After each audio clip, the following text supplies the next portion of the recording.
Welcome, welcome, welcome. How's everybody doing? Hope you are doing well. My name is Andrew Kuhn from Focus Compounding, on air live with Geoff Gannon. Geoff, how's it going today? It's going very well, Andrew. How's it going with you? It's going great. We hope it's going great with everybody else as well. If this is the first time you're tuning in with us, thank you so much for joining us. Going on 5 years at the end of February. Be sure to check out all of our content. We have a backlog going back, tons of different topics, tons of different episodes.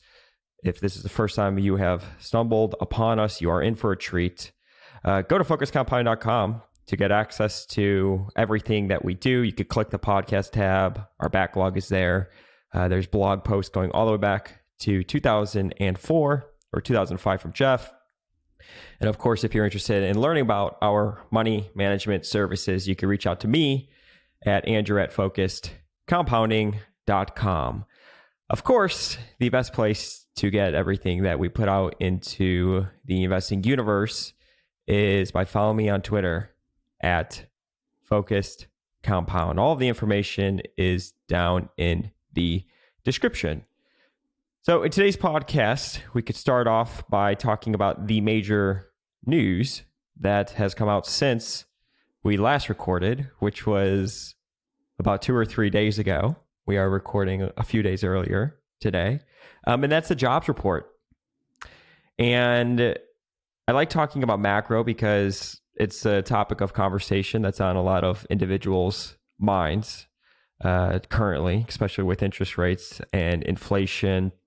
And I think what a lot of investors can do, even if you don't invest from a top-down perspective or with a top-down perspective, is to pay attention, because I truly believe you are gaining valuable experience, 10, 15, 20 years of experience within a very short period of time. Because really since 2020, the markets have been crazy. And then even before that, the previous bull market, there's just a lot going on. So paying attention is great. And it's fun to talk about on the podcast, even if you don't invest with a top-down perspective. And really, we do a 2-hour show. So, what do you expect of us? But the jobs report came out and showed an increase of 517,000 jobs in January, Geoff. The estimate was 187,000 jobs. The unemployment rate fell to 3.4%, and the estimate was 3.6%. And that is the lowest jobless level since May of 1969. And yields took off when this news came out. The market pulled back a little bit. I think it caught a lot of investors by surprise. And it's interesting timing because of the Fed meeting that took place on Wednesday. It seemed like they were taking a victory lap in a way, that inflation is on its way down. The market took a lot of what was communicating during that meeting and went running as if, inflation's coming down and eventually it's going to be time to, stop being in restrictive territory with interest rates, and maybe we'll be back to a risk-on market. I'm not entirely sure. But I'm kind of curious, Geoff, to hear your thoughts. Does this sort of strengthen the soft landing argument, right? If you want to look at both sides of it, strengthen the soft landing argument, but also put the Fed in a more challenging position from the perspective of a tight labor market, meaning higher wages, and a higher wages in a tight labor market is not what the Fed wants to see right now to really bring inflation down. So I'm just kind of curious to hear your perspective, like from the context of the Fed and the history of the Fed and what they set out to do, which is bringing the inflation down to their 2% target. Does this kind of throw a wrench in, the whole victory lap of inflation coming down? Do you think the chance of a reignition of inflation is high? What are your thoughts on this? Well, Powell talked about how most of the price measure that they prefer to use, a little bit over 50% of it, is basically non-housing services stuff. So goods, they could expect that to come. It has been coming down a lot, and they could expect that to be, under control in the future, even if it's higher than it is right now, that it's slightly inflating or it's fairly flat. And housing, they can have a big effect on, right? But the only way they can have an effect on non-housing services in the United States is going to be through the unemployment rate. And as we talked about, it's very low, and they have a lot of job openings versus the amount of people available to take those jobs. So that's the problem that they've had for a while. Any one report is likely to be an outlier, especially if you have it, anytime you have a surprise that's large, it probably means that single month is, it's going to be a little exaggerated. But they'll go off of using several months in a row. I guess that's the bigger issue to think about is, whether you could have inflation go back up again. Having inflation be very low when you're in a recession is not, dropping a lot is not a big deal. It's not something to really think that much about. It's not a surprise. So we were pretty close at the end of last year in terms of the sort of things that really matter for GDP, just like real final sales, to being completely flat. So you had some things building in inventory and stuff like that. But we're pretty close to recession anyway. And when you are pretty close and you're coming off a very high inflation, it's not a surprise to have it come down a lot. As you showed there, the last time the unemployment rate was this low was in 1969. And that was a situation there over the next 12 years or so where each time there was a recession, inflation did come down a lot. But each recession, the inflation rate bottomed out at a higher level than it had the previous cycle. And in each boom, it topped out at a higher level, right? And so that's what they kind of want to avoid. They seem to be much more aware of that, or Powell seems to be much more aware of that, much more focused on that than the market. That's where he talked about kind of the disconnect between what they're thinking and what the market is thinking. The other thing I mentioned before is there is this rule statistically that, the Fed has never succeeded in raising unemployment by a small amount without raising it by a large amount. So they're already penciling in 4.5% unemployment in terms of their dot plot stuff. And they've also that's the estimate for what the rate of inflation rate of unemployment where inflation wouldn't be accelerating would be at. And so if you believe those things, that means that they now have to raise unemployment by a little over 1%. And it's very hard for them to do that without raising it by a lot more than 1%. Do you think that rule is true? Historically, it's been true. And there's also a possibility that it's harder this time than it was in the 1969 to 81 period because the sticky parts of inflation are a more significant part of the economy, and the goods parts and the housing part generally in terms of its contribution now is lower. Now, housing as a balance sheet item is pretty big in the United States, but the actual amount of construction, all that's not that big. So it may have been easier around the early 80s to bring those things down because things like goods can come down really fast and things related to housing can come down really fast. But they didn't even then make a huge dent in the non-housing services stuff. That's not something that the Fed can have a very direct influence on. And you may have to really do a lot of damage to other parts of the economy to try to get that to be transmitted through there into the parts that you care a lot about. So if you saw where the jobs were, right, if you have them in things like leisure and hospitality, the Fed has very, very little ability to influence activity in that kind of sector. And why is that?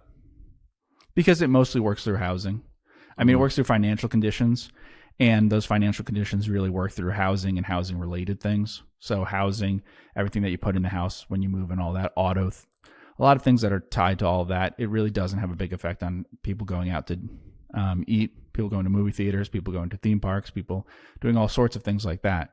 And even things that are pretty discretionary, they don't have a big influence on that. And that is kind of an issue. You've seen that in terms of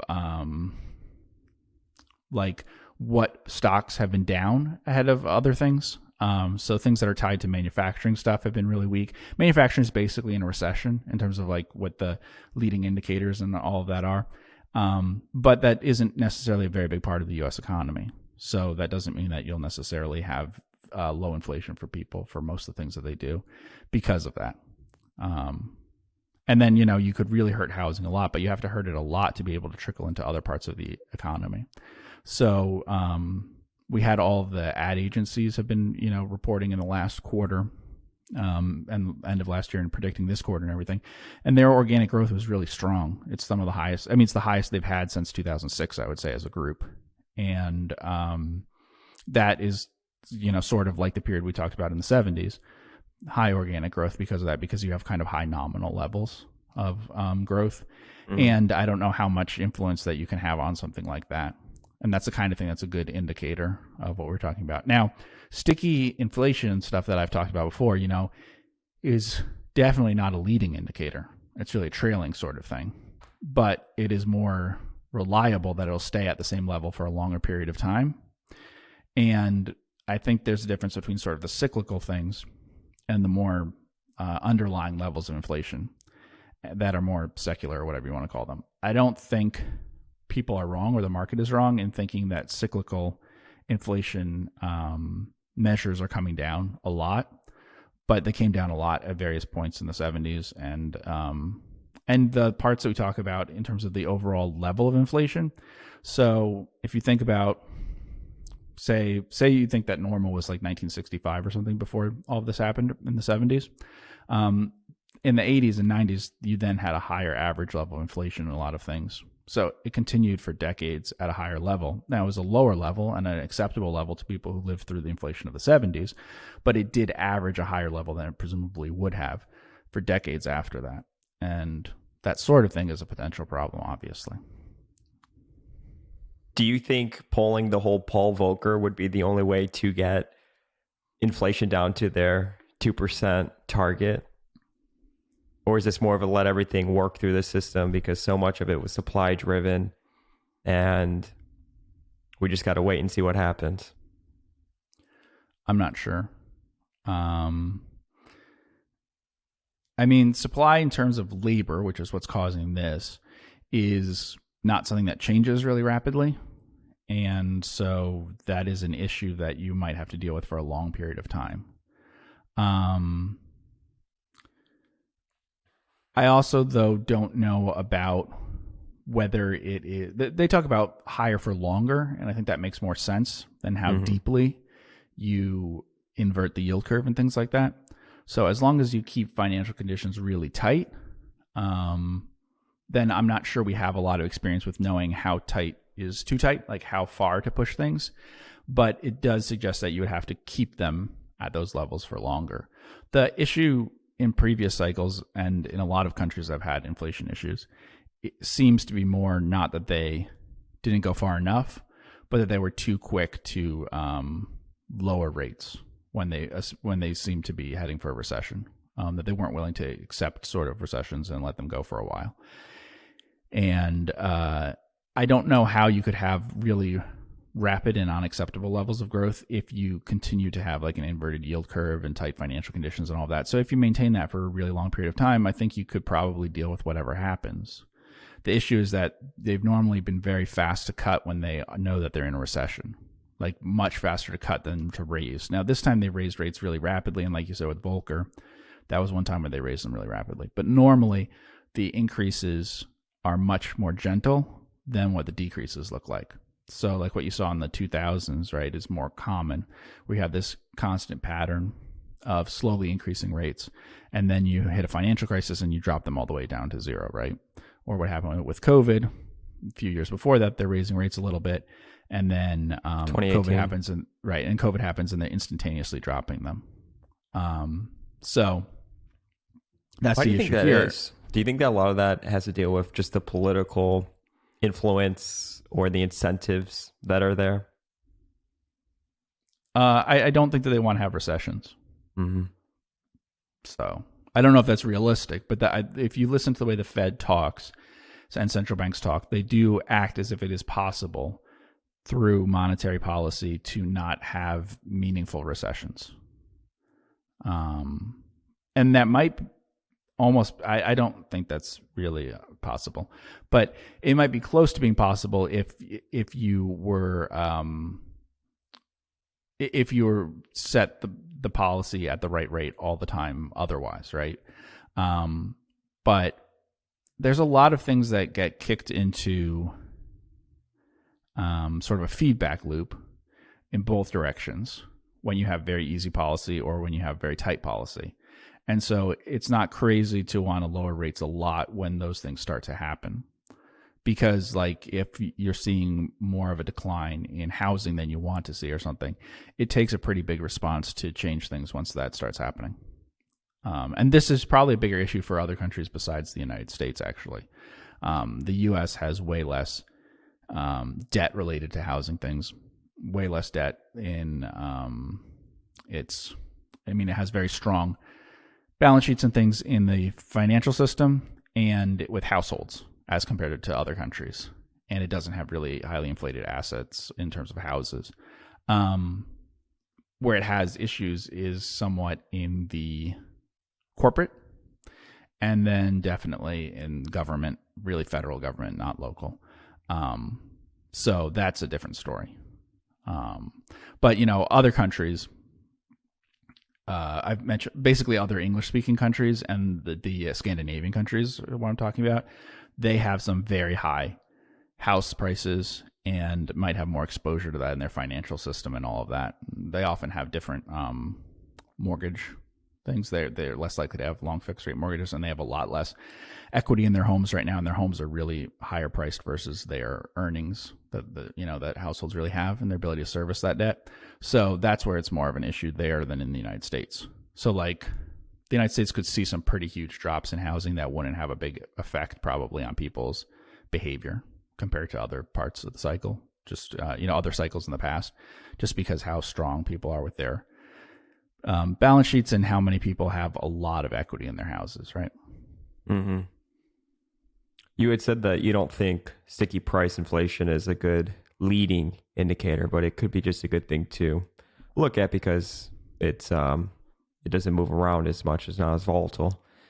I'm curious, I mean, are there any leading indicators that you traditionally look for or keep an eye on just to kind of help you synthesize all the data out there as it relates to the economy?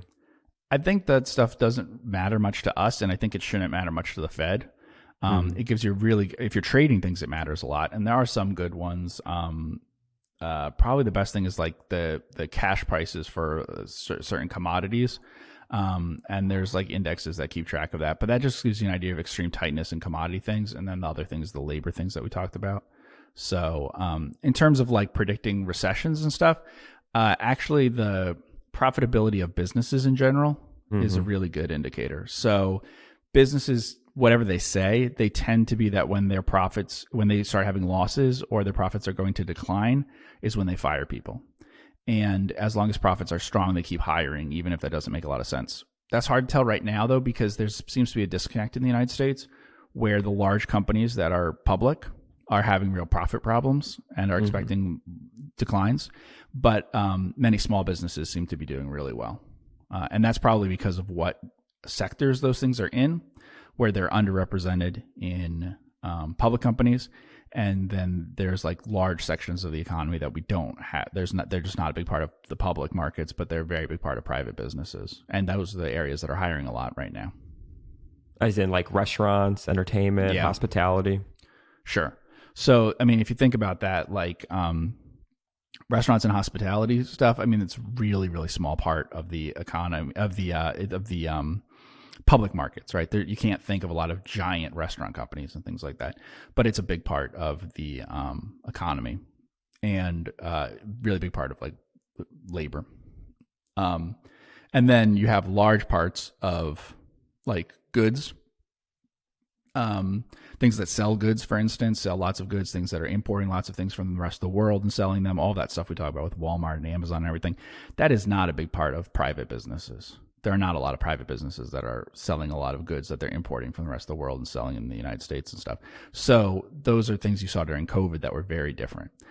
Also, not a lot of small companies that do all of the internet things that we talk about. You know, cloud is a very meaningful part of like the FANG stuff. Cloud is nothing in terms of private type businesses. And that's also another part of it. Like I was looking at the advertising agencies, their mix of clients is probably very different from the mix on that we see on YouTube and Amazon and things like that. I was noticing that especially with what categories are the biggest for them versus what categories are big in public markets and what categories are probably big for Amazon, Microsoft, Alphabet, and Meta, you know, because all of those now are getting bigger in like advertising things. And then a couple of those, of course, are big with cloud things. So they probably have very different kinds of clients. Like, for instance, the ad agencies generally, their biggest single category now is going to be like drugs, pharmaceutical, that kind of stuff. And then food and beverage is probably their second largest. And that together for some of them is like 30-35%. I don't believe that that's a very big part of the advertising that we see on. So when we see Snap and Twitter and all those things, you know, Twitter's not a public company anymore, but we hear a lot about it. Those companies probably have very different kinds of advertising things. And I've noticed that, as I've said, I've tried to spend a lot more time watching free stuff online, which I wouldn't normally do, to get an idea of what kinds of advertising there is and what it looks like and how different it is. And I have noticed that because I've used, you know, Paramount's, Amazon's, a few different ones where you can have the free versions to see how different it is. And of course, YouTube, which we're on. And it does seem that the client base is quite different. So like how different are the ads? I think a lot of the ads are consumer discretionary and tech that is money losing, as compared to what is the clients for things like ad agencies and all of that. And also a lot of that is not just buying media. You know, those agencies, it's only part of their business. So other things would be like, so say like YouTube or something, right? Well, let's take so we've talked about movies before. Let's take a movie example. If a movie's coming out, so you had the James Bond movie come out a while ago, right? So that's a good example because people can know, okay, there's product that's heavy in product placement. So you can kind of figure out what brands are there and stuff, right? So how that is advertised a lot. So like United Artists would be the one doing that in the US, and then it's a different company in the rest of the world.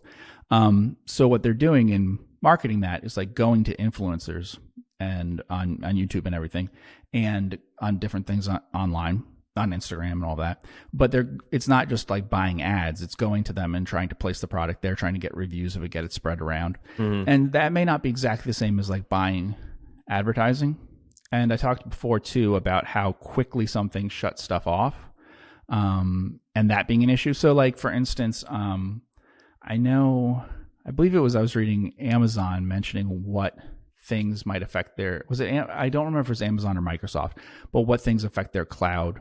And they don't like have a breakdown of exactly who their largest clients are. Some things we know a little bit because they mention. So for instance, it's been mentioned before crypto, which can't be a very big category for things like, you know, ad agencies and stuff. But the other thing that I noticed they mentioned is, because it's very cyclical and so it dropped a lot too, but it has to also be fairly large for them to mention it, is, housing. So mortgage stuff, mortgage financing.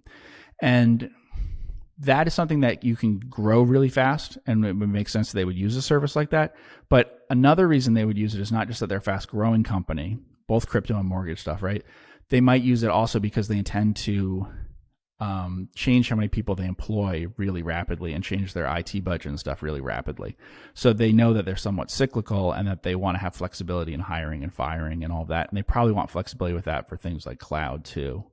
So I just think a lot of those things that we see when we hear about these companies laying everybody off and everything may make us think that the same sorts of things are going on in a lot of the economy, where really what Powell was talking about is almost not related to that at all. And as he was saying, that's half the economy. Really, you know, a good portion of it is these sorts of locally, domestically at least, produced and consumed services by a lot of mid-sized and smaller businesses, not the giant businesses that we have, and not very international and not very goods centered.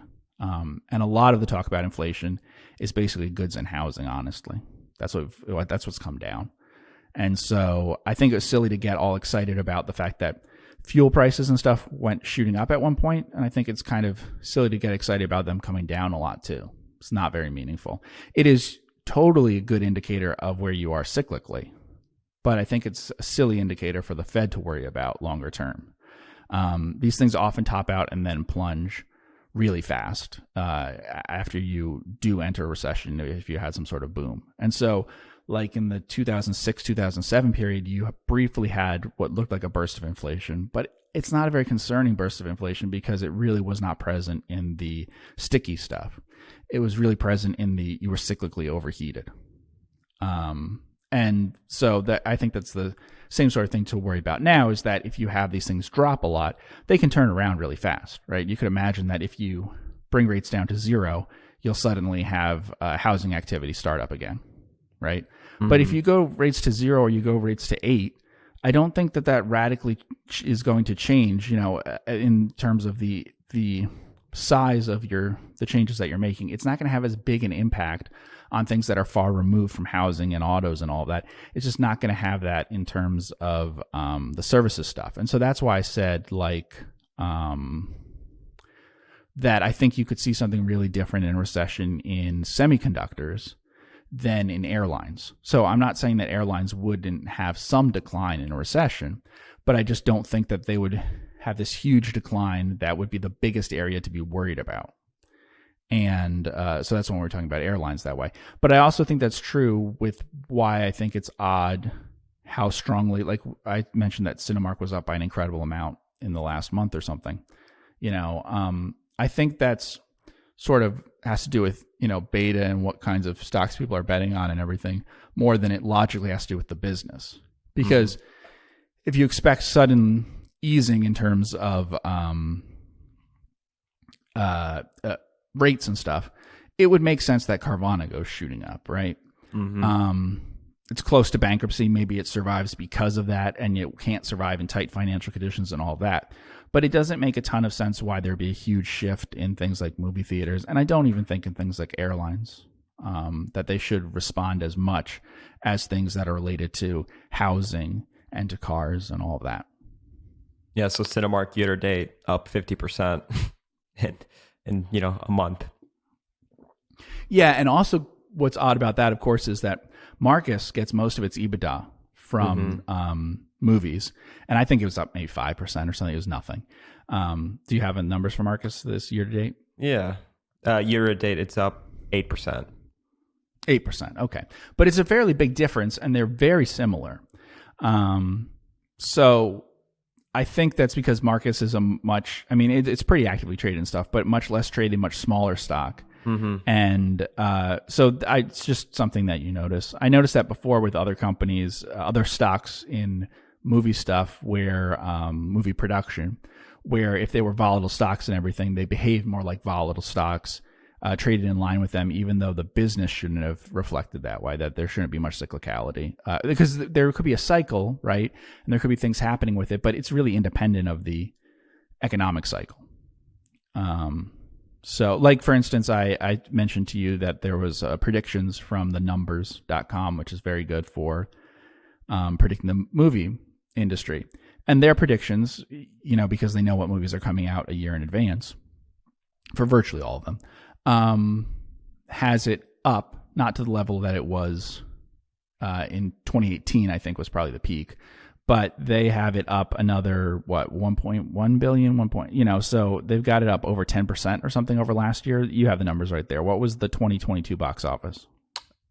Total box office, 7.4 billion, and 2023 total box office is projected to be 8.8 billion with 98 releases worldwide.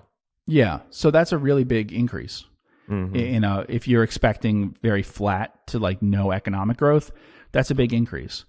And so you can see how independent that is, really. Now, that might be fine. That prediction comes out. Movie theater stocks maybe should go up in reaction to that kind of thing. But they really shouldn't be going up in line with other sorts of stocks. Mm-hmm. Yeah. So you can just see how... Yeah.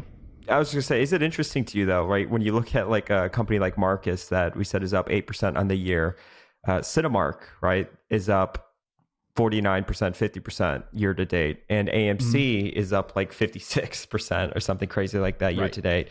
And really, I mean, who's the most solvent, you know, from a financial perspective, from a balance sheet perspective, who's the most, you know, financially stable? It's probably Marcus, right? Oh no, it is Marcus, and that is one logical reason why it might be less responsive. The most logical reason is credit risk. It's so funny to me. Like it's not up as much because it's actually the most solvent. Good job, Marcus. Right, exactly. Yeah. But that would make sense because if people were concerned about Cinemark's creditworthiness, then then changes in financial conditions, changes in the macroeconomy would make the most sense to have stocks go up a lot.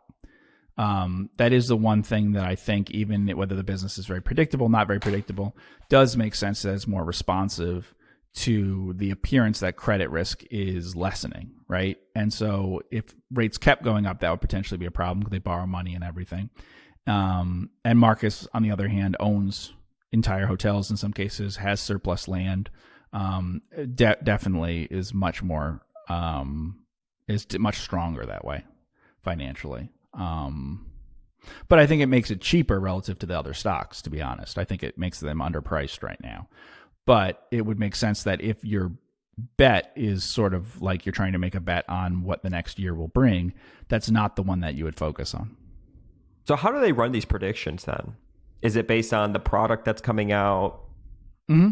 The amount 100%. of people, like what type of movies, what type of people usually go to these movies? Mm-hmm. So what they do is they have, I believe, 98 movies in this model. Yeah. What do they say? Wide releases? Yeah. So they predict everything, but you really only need the wide releases to know. And what you do is they model it for every single movie. So there's certain things that go into the model, and they talk about what they are, but it's actually pretty good. Thenumbers.com is very good for its predictions of that.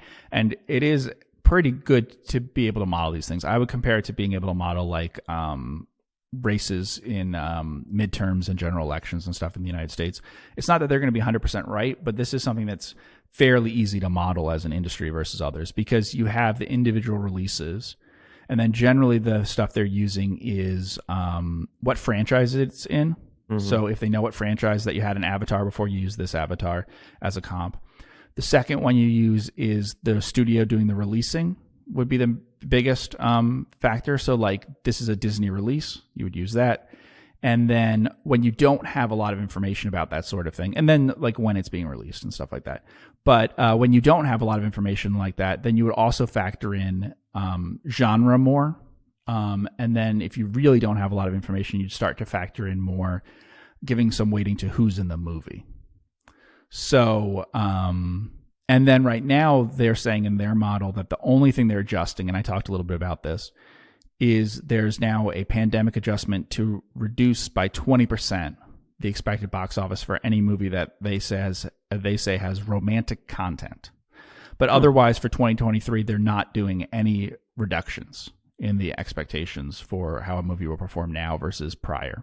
So why is that though on the romantic content? Because that's what I talked about when you asked. There was a question someone asked about, when I changed my mind on something. I said maybe the movies aren't coming back as strongly as I had expected. The thing that was noticeable is romantic content, and that could be a larger thing about middle-aged and older women or women in general or something about that. It also could be that it's the kind of movie that does well anyway on streaming, and it's the kind of thing people might watch on streaming. So we'll have some tests of things that are aimed at women, but not romantic later this year. There's a couple that are aimed at very much older women. There's 2 coming out soon, and that will give us some indications on that if it's just has to do with romantic content.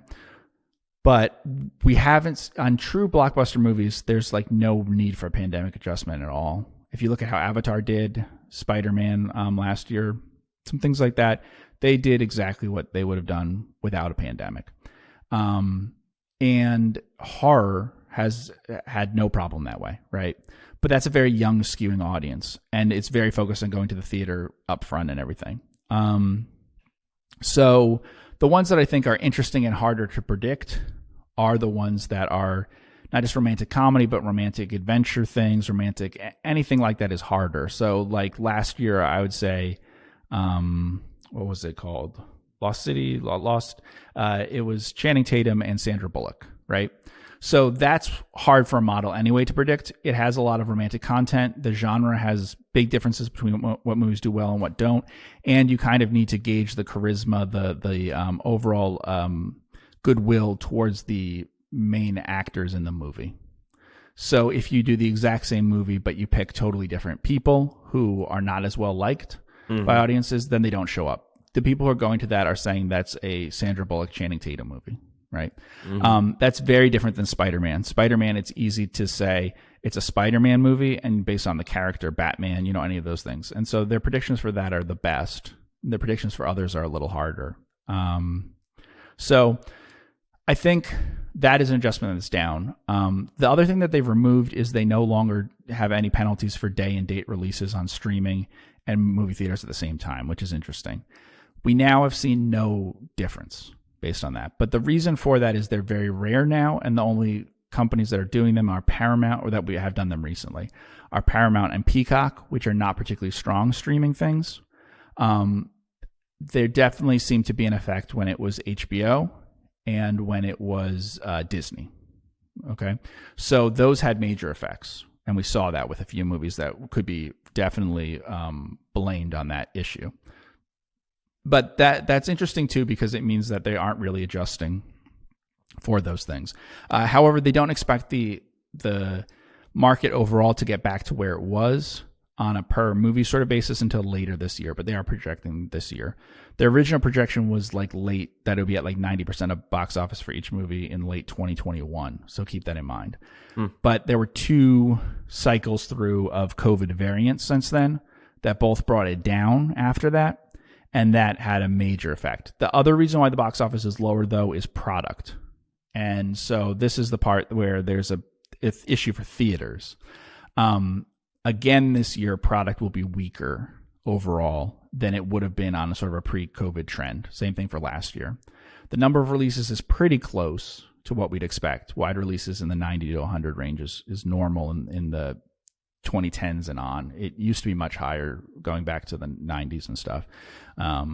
So that means that there's just fewer movies that are really big coming out. And so that explains the rest of the gap. So if you had a $9 billion year this year, instead of a peak at 11 point something billion, I mean, it was around 11 billion a lot. In 2019, the peak may have been, it looks... For years and years. I mean, in terms of tickets sold and stuff, it's been pretty close to that. It's just a matter of like how much ticket price inflation is. But we've been at a pretty steady level since the mid 90s, basically. I mean, in terms of like relative to the population stuff, I would say, I don't know the exact year, but maybe around 97 or something was probably the peak in terms of most number of people as a percentage of the movie going age population going to movies. And since then, it's kind of trended down a little bit, mainly due to a reduction in the number of movies and a shift in age in the United States. The United States has aged a bit, which has a major factor in it. I don't think that there's a huge difference since then. 2018 was a higher year than like 2019 just because of what movies came out, and that's normal. That's what you see in video games, and reading the highlight, it says best year ever was 2018, which brought in 11.9 billion in North America. Yep. So... But 11 to 12 billion was pretty normal for a few years there. So much of the decline from what they're expecting now for this year compared to that is a lack of movies at certain parts of the year, especially. So the big problem this year, same as last year, is there's a huge gap in late summer. It's really like dead, and it was completely dead this year. There's nothing good coming out in late summer, which used to be actually the summer season used to last longer in movies than it does now. And that's because some movies were moved and stuff. The predictions that you see there you notice that they don't have any predictions for movies making like 600, 700 million. But that's because they never predict that, basically. They always have a bunch of movies that are predicted at 350 million or something, and then one or two break out in a big way. So I think they mentioned that in this article that probably if you have 5 movies you think will do 300 million or something, one of them will surprise you and do 700. That's just normal for a year, and some will bomb. But that's how you get the really big ones. So those are always outliers. Do you think these models take into account like the second and third order effects of like the chicken and the egg problem of movie product, right? So you're talking a little bit about that, like the reinforcing reflexivity of if you do get a $8.8 billion year, or maybe a 9 or a 10, and it starts to trend up, that companies will be encouraged to release more product because the consumer is coming back and the movie industry is on trend to getting back to the 2018 level? Yeah. So like I said, they're not doing like an adjustment for the pandemic like they did before. But the way they did it before is they applied to all movies a pandemic adjustment, and they used an S curve. So what they would do is they would plug in the numbers each week compared to what they expected it to be. And then they would say, from that point, we're expecting it to grow like an S curve. And what's basically happened is they've shifted their model each time out as these variants came. And so that pushed back a few months the expectations for the increase in that model there. And actually, I think there's a link from that article to their writing about that in, I think it was 2021 that they did it. Yeah, you see market strength there. So they had an article that was about that idea of the S curve. And so they would feed in information all the time for that. I mean, this is something that, whether it's AI or individuals just doing it, which is normally, it's not. These things don't use AI stuff normally, but it's something that AI would be good at because it's very high frequency. We get numbers each week, and we get numbers for all the movies each week, and you then compare that against the model. So each week the numbers comes out with predictions for the week, and then they have projections, which is basically mostly numbers the distributors say what it's going to take in that week. At the end of Sunday or something, they tell you what they think it's going to be. And they compare the two. And so they do like the relative strength of each movie versus what it was expected to do. And then that can be updated in models. So you can just use all of that way. Now, they tweak it some all the time. And also what they'll do is they'll give you some human input of they think that this will outperform or underperform the model. So, and I've done that before where I look at that and then say, where do I think the model's weak or strong or something? So I think we talked about that. I really thought that Spider-Man would be stronger than the model was predicting, and it was stronger. But that's not a big surprise because I bet the author of the article said the same thing, that things that aren't captured in the model probably were missing the likelihood that could be really strong.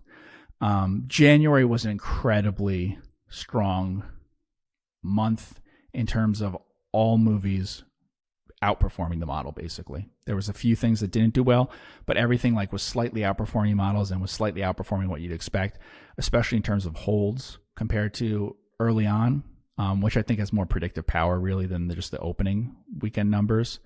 And that just gives stronger indications that it's good market. But it also could have something to do with the placement of the movies, which is tricky because last year actually January was pretty good. Not good in terms of the product that came out exactly, but in terms of how the movies did, whereas late summer was bad and late summer might be bad again. It's really hard for them to predict certain things, like when the quality of the movies is extremely poor, because that causes two things to happen.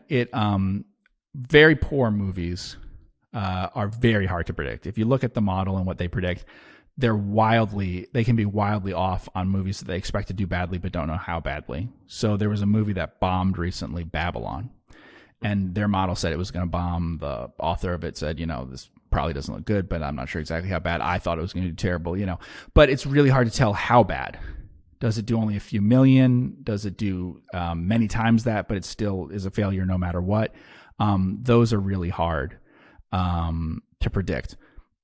And so when we get some really weak movies like we did last year in the late summer, it's very hard to predict that, and the model can be off a lot, but it doesn't matter much to the overall box office. The things that matter are how right it gets the bigger movies, obviously, and those are somewhat easier to predict. The franchise movies, somewhat movies from big directors, and definitely the movies from the big studios. So, Babylon belongs to a category where if you look at the comps, they're kind of hard to predict. There have been some that have done okay, some that haven't. I mean, I think for Babylon, probably some of the comps would be, I don't know literally what ones they're using, but I would say like two I could think of were two Leonardo DiCaprio movies. This had Brad Pitt in it. Two Leonardo DiCaprio movies, which were Wolf of Wall Street and Great Gatsby. And they're both borderline movies where they succeeded, but they have similar budgets to this movie, and they could have easily not gone well. And they're kind of same as this movie, have a lot of excess and stuff, and like it's a lot of the buzz around seeing these particular actors in something, and kind of a lot of talk about after the first weekend, so people going, "Oh, isn't that movie wild?" and whatever, like but they're not in. But all those movies are not in subject matters that normally resonate with audiences. So, like that's what's hard about it. If you took movies about Wall Street or something as your comp there, they are a lot that you've forgotten exist that didn't make any money. There's a few that broke out, but it's not as easy to predict. So the movies that did really well, though, is just in general, there weren't a lot of failures of like there's a horror movie, what was it, Megan, or and there was A Man Called Otto, and a few of those which are better tests because we haven't had as many tests of those genres and how they held. But also, Puss in Boots and Avatar both held very well compared to what they had done in the past. Like Avatar's now way outperformed what this model thought and stuff. Although it's slightly underperformed the last Avatar in terms of how it held, and slightly outperformed Titanic. But it's outperformed almost in terms of from if you click on the Avatar one, I can show you the chart there, which is very useful. So that chart uses the opening weekend and then plots a confidence level, which is a 95% confidence level, which is that shaded area that 95% of movies should end up between the bottom and top of that. As you can see, Avatar ended up outside of it, right? And although they took into account the other James Cameron movies and everything, the holds for Avatar over time are so big. The movie has so much legs, over time as people go and watch it compared to how it does in the opening weekend. So a lot of press was like the opening weekend wasn't amazing or something, but actually it was the best for James Cameron, basically. His movies, Titanic, Avatar, people forget, they finished with a lot of money, but they don't open with numbers like a Marvel movie. Why is that? Just because the type of movies he's putting out, or what? What is that? So one, the franchise isn't as big. It's not as Avatar is not Spider-Man. Spider-Man's the most popular character that there is, IP in the United States right now. Avatar's not that. Titanic wasn't that. It's a huge gap between the time for people going to it, and so they have to be told it's a good movie. If they don't think it's a good movie, then a lot of people won't go to it. And it doesn't have as much of a built-in audience on the first weekend. So those movies end up making a lot of money over time, and Hollywood used to make a lot more movies that had performances like this. All the biggest movies of all time have numbers that perform like this usually. There's a couple recent ones that don't. The very biggest Marvel movies just open so big and then drop off fast. But, most of the really big movies of the past have performances like that. It's very hard for it to drop off suddenly. And the Puss in Boots one was a good example because these family movies had some really weak ones since the pandemic. And this was one area where I said, I don't remember if I said on the podcast, but romantic was one issue. And the other one was possibly these family movies, these animated movies and things that what had been Pixar and DreamWorks, and whether they will not perform as they did in the past. Because of the attraction of streaming them, and maybe also because now Puss in Boots is not a Disney movie, but also maybe that a lot of families that would have them have streaming and watch things that way. So maybe you're eating up a lot of your audience that way. Disney's Strange World did terribly. It was the worst performance for a Disney animated movie in 30 years or some, some incredibly long time. They've only had a few that did that badly when you adjust for inflation. So that actually did well compared to its opening weekend. And there were some that were weak that way. So I would agree with the model that says that romantic content is the only one that you need to adjust for right now. At the moment, we don't see a problem with those animated family movie type things. They're holding up better now. So on the last podcast, we had spoken about Buffett's investment in Occidental and how the valuation of the business and the fundamentals of the business lined up pretty perfectly with his thoughts on the industry from like a supply and demand perspective. I'm curious to hear your thoughts, on the movie industry in general and using that backdrop to a potential investment case for a company like Marcus or Cinemark. I guess we could throw AMC in there, even though I know that's not even in the realm of possibilities, but just basically how you would think about it as an investment, if you would, if not, and, what your thoughts are on that. Yeah. I think that there's a few issues. So one is the behavior of studios, and that's still somewhat concerning to me. The movies have held up better in some ways than you might think because like the amount of programming for streaming now, a lot of it is like shorter content, shorter seasons and things for TV series and everything, but the actual number of movies and series and stuff going into streaming stuff is really high and has gone up a lot in the last 10 years. And it's gone up every year and gone up a lot. So that combined with the push for these streaming services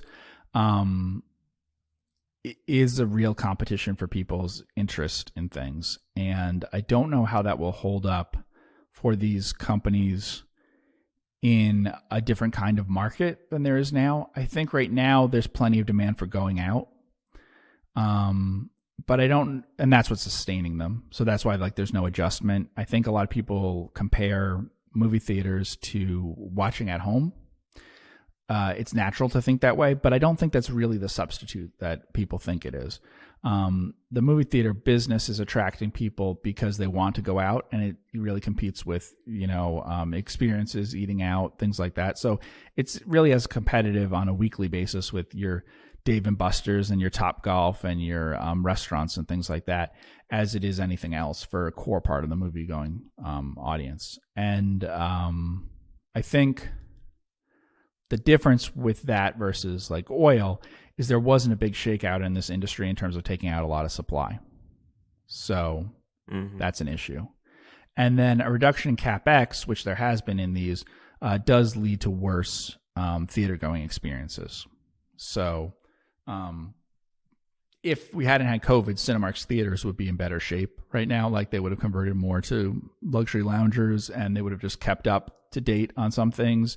They would have changed some more food and beverage things and whatever. Marcus has done a lot of that even through COVID.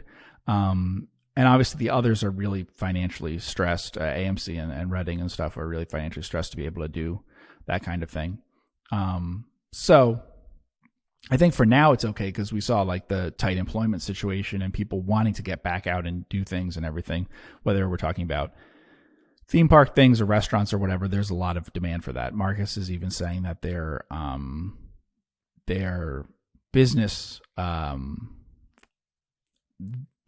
guest stuff, so their hotels that is driven by business travel, is now back at the pre-pandemic level. Now they mean that in like nominal dollars. They don't mean number of guests, but so that recovery's happened too. So we've seen that big shift back to that. In the long run, I don't know if it'll be as good as I think there was pent up demand, right, for going back out. And I think they're going to benefit from that for a while, but I don't think they'll benefit from that forever. So unless the studios are more accommodating in terms of supporting movies and theaters, then you might have a problem. And so it's mainly studio behavior that I'd be most worried about. That they won't have the product that they need, in the long run. But logically, I feel that, it's weird because I do, when we talked about like Disney and stuff, I want to make clear that I wouldn't invest in the stock and I wouldn't invest in any of the streaming things right now because the situation is bad from a rivalry perspective. their behavior is too competitive with each other, and it's really self-destructive. And if it continues, you're going to have a really big problem. I mean, if you look at market share right before COVID, for Disney and Fox together, because Disney bought the Fox studio, which is now 20th Century Studios. I kind of ran some numbers for that, trying to say, okay, what if Disney didn't have any movie business and movie theaters, right? How much would it take domestically to offset Disney's share of the revenue? So Disney generally would get about 50%. For some big movies and stuff, it might get a little bit more. But of just ticket, they don't share in concessions. So if you're going to a movie and paying $10 for ticket, Disney's getting $5 of that, right?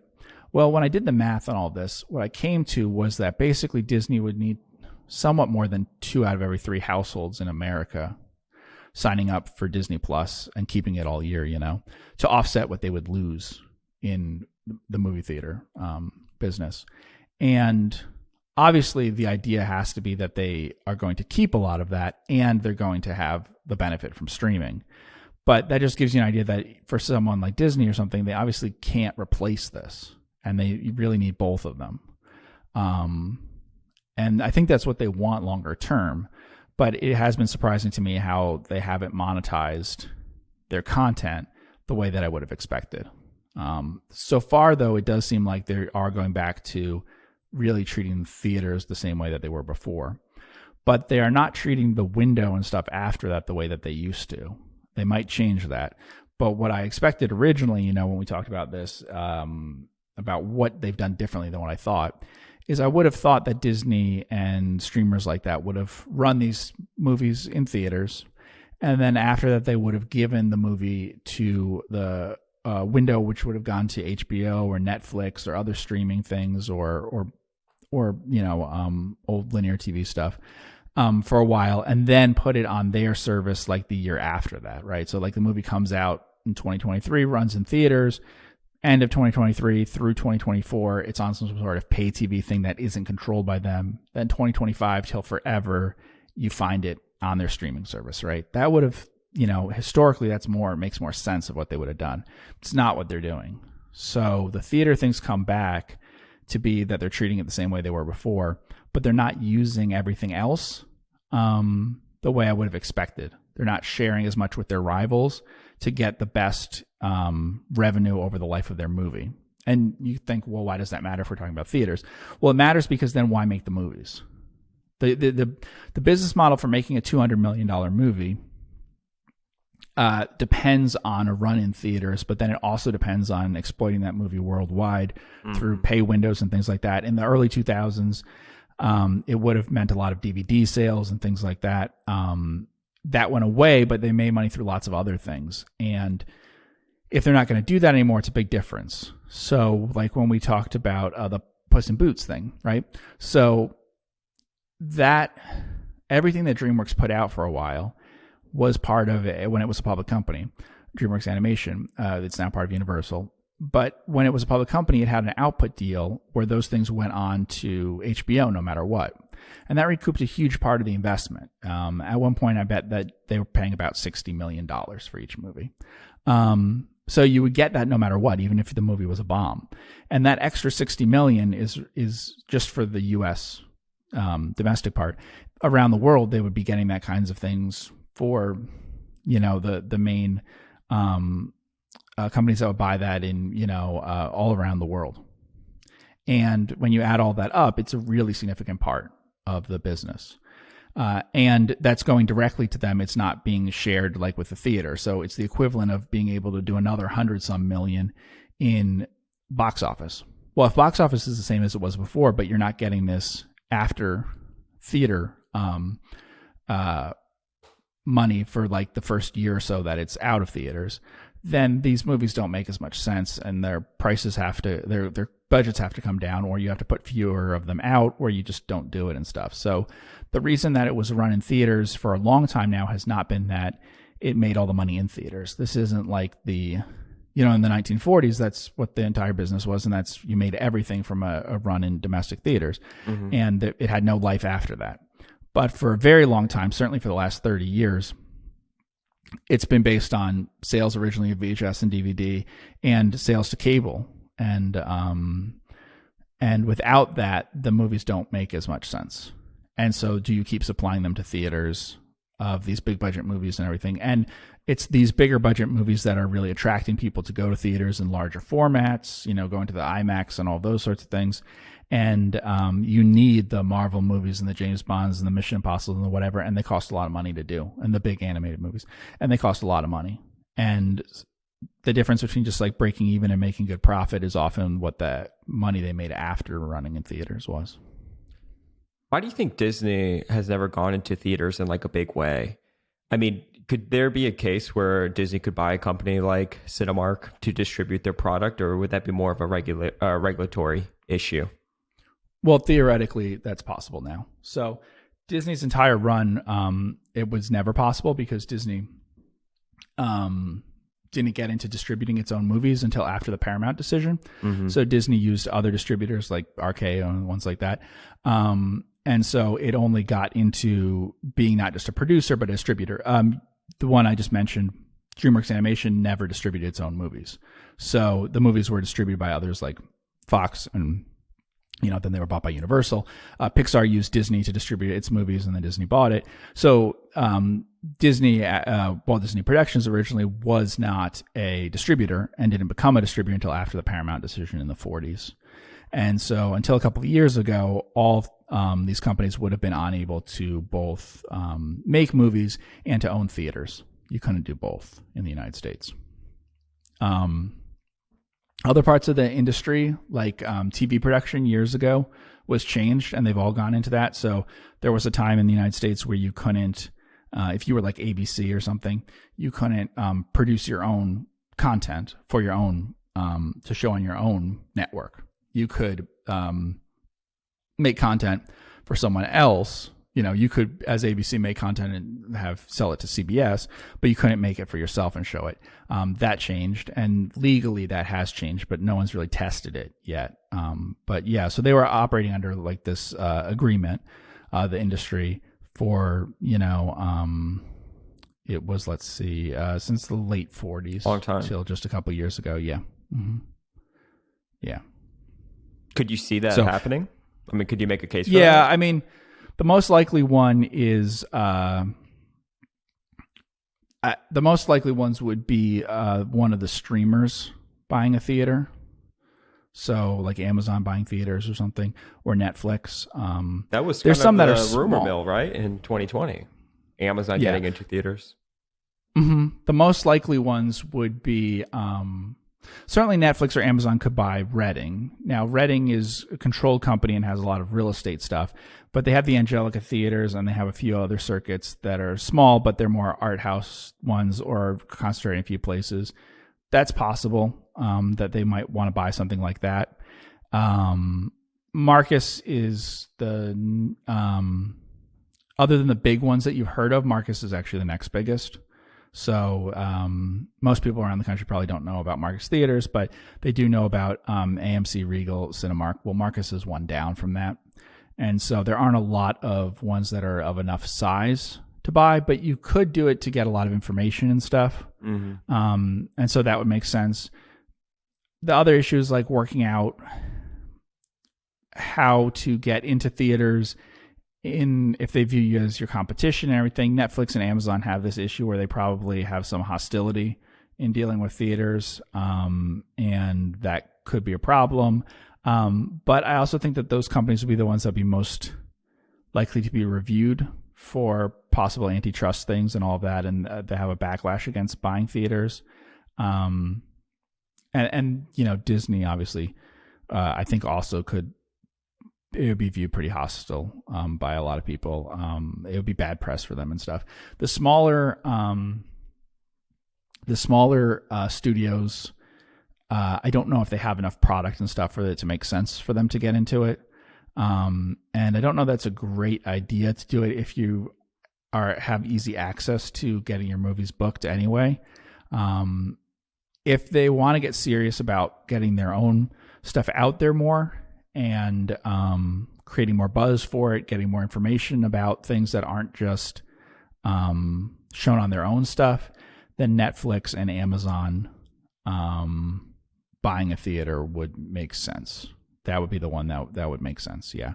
Because then you could get it in those theaters, guaranteed that you'd be able to get access to that, and it might improve your own production stuff, so you'd learn better about how to produce things for other people and to sell product to others.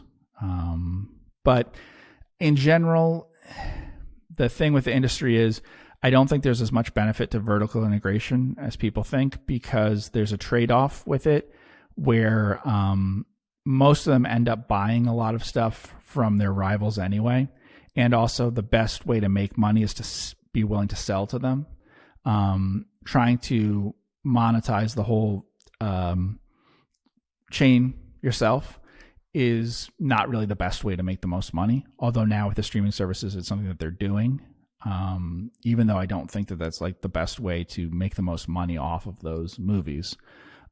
So, I mean, like with the example with the networks, for TV networks, plenty of them, even though they had their own production arms, sold to others, and they still bought content from others. They never like went fully vertically integrated into providing their own stuff and avoiding dealing with others. So, I mean, it's something that they could do now. Mm-hmm. And it would be hard from a competition perspective to say like that it would be really harmful to others and everything. I mean, it's such, the market cap of Netflix, 162 billion, right? I was about to ask you, I was gonna be like, well, I hate to be the one to say this or ask this, but do you think investors would view that as being something that's not great and be like, well, we don't want to be valued like a movie theater company? But I mean, I just don't think that would even be the case with the size of these streaming businesses now relative to like what Cinemark trades at, or a Marcus, or even an AMC. Yeah. I mean, they're just so big compared to the theater businesses and like what they're trading at, and the multiples and stuff. Yeah, I mean, I think there's some things that would harm them in being able to there's a lot of potential conflicts of interest and stuff that you'd have to deal with that way.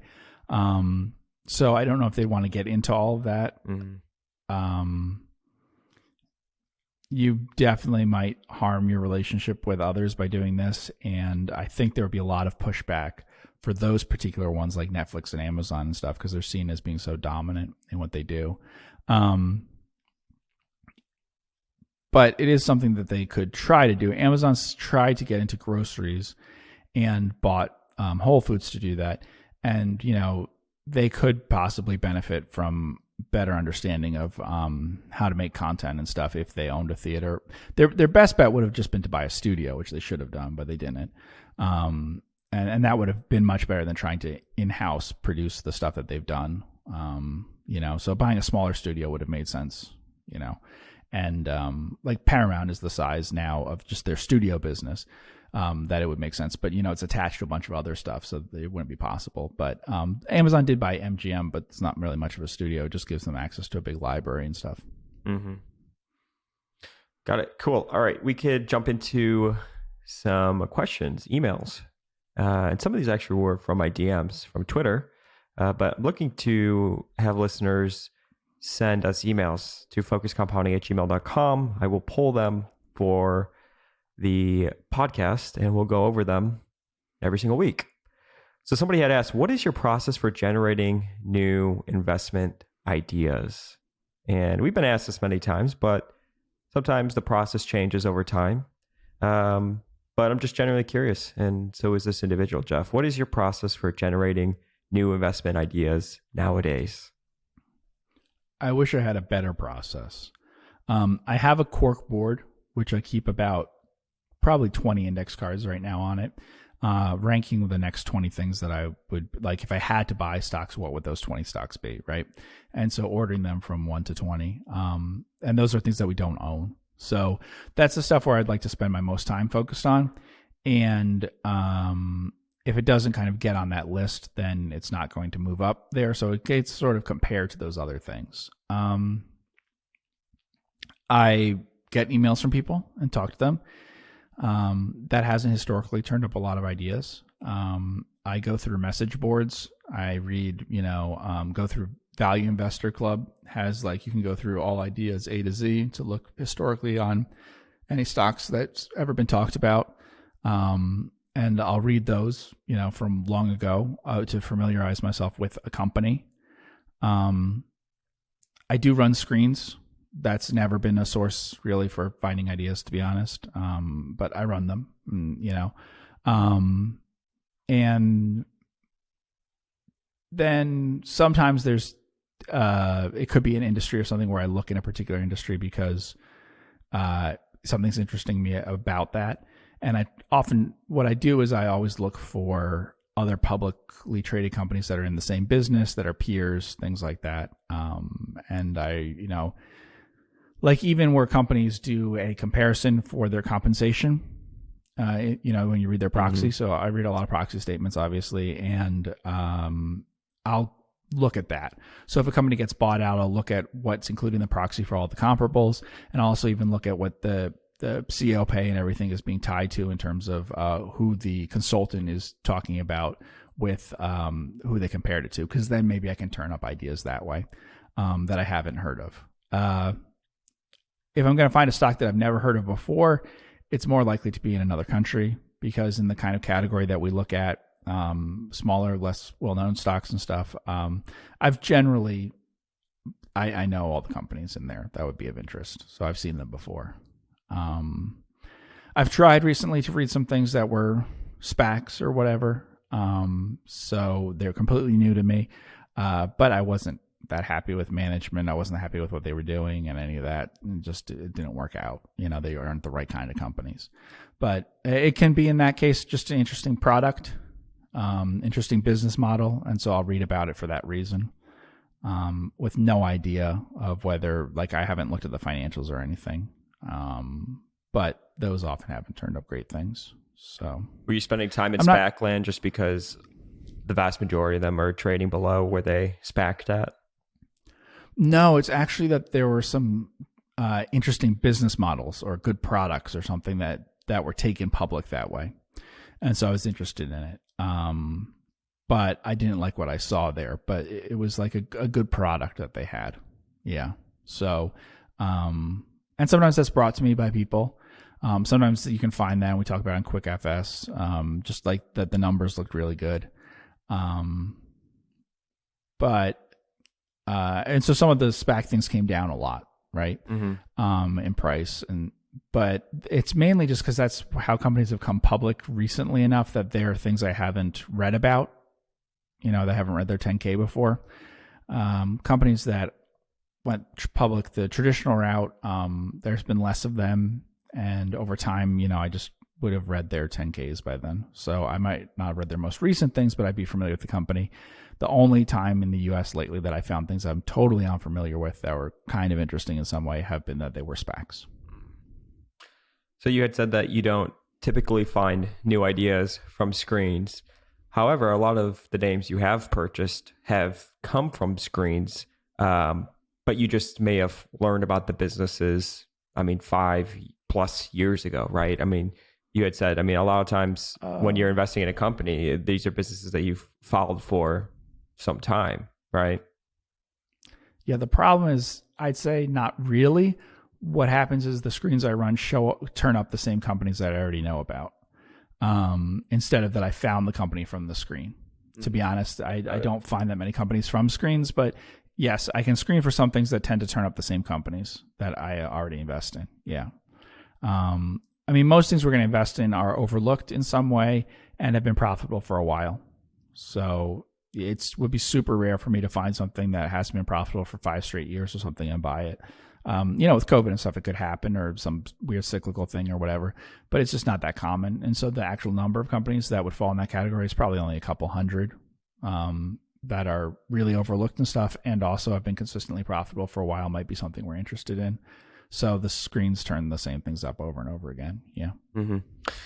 And then another question, when a company has a concentrated customer base, how much due diligence, I'm guessing you meant to say, is needed to exercise on the long-term financial stability of the top customers? So spending time in microcap or small cap land, a lot of these times, these companies could have high customer concentration. Maybe they have one asset that produces the vast majority of the cash flow, something along those lines.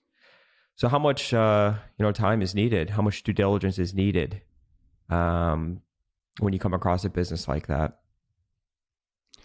Yeah, I'm not sure. The only ones that I can think of where I invested in companies with a really concentrated customer base, it was possible to find information on the customers pretty easily because they were large, well-known companies, good credit, things like that, or they were in an industry where everyone was using the same sort of, so like I've invested in things like aerospace or whatever. They're going to be the same ones all the time that everyone knows about there.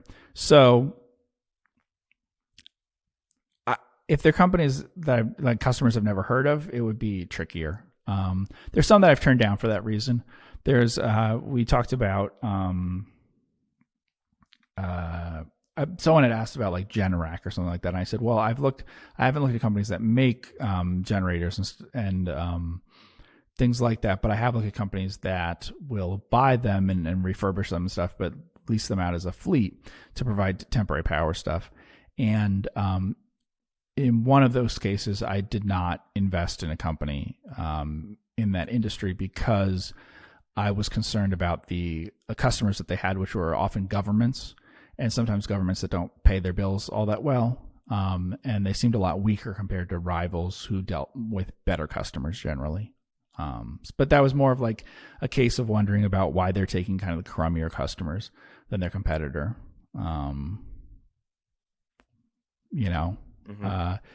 In most industries where I have a lot of concern about the financial stability of the top customers, it's not that concentrated, right?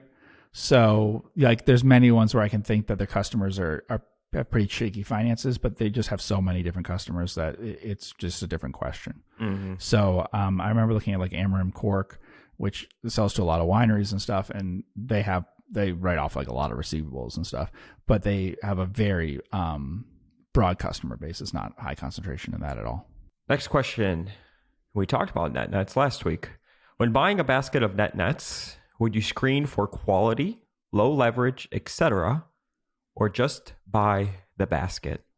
I would screen for basically credit quality. Like I would look to see how likely is it that this company doesn't go under any circumstances I can think of.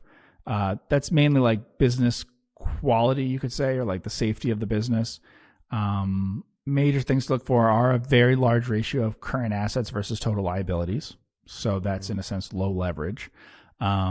Because if you think about it, if a company has $11 per share in current assets, $10 in liabilities, and trades at 50 cents, people say, well, that's a net, which is true. But if they have $10 in current assets, $1 in total liabilities, and they sell at $8, that might be more attractive actually, because the ratio between the two is so big.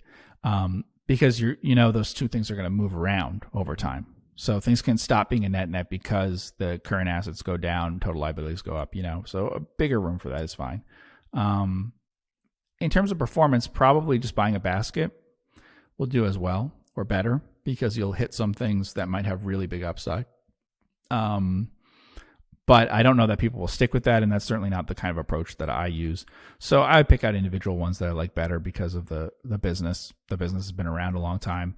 I kind of know what it's doing, and it seems like it'll do okay. And so usually that means most years it makes a profit. You could look at the last 10 years, last 20 years.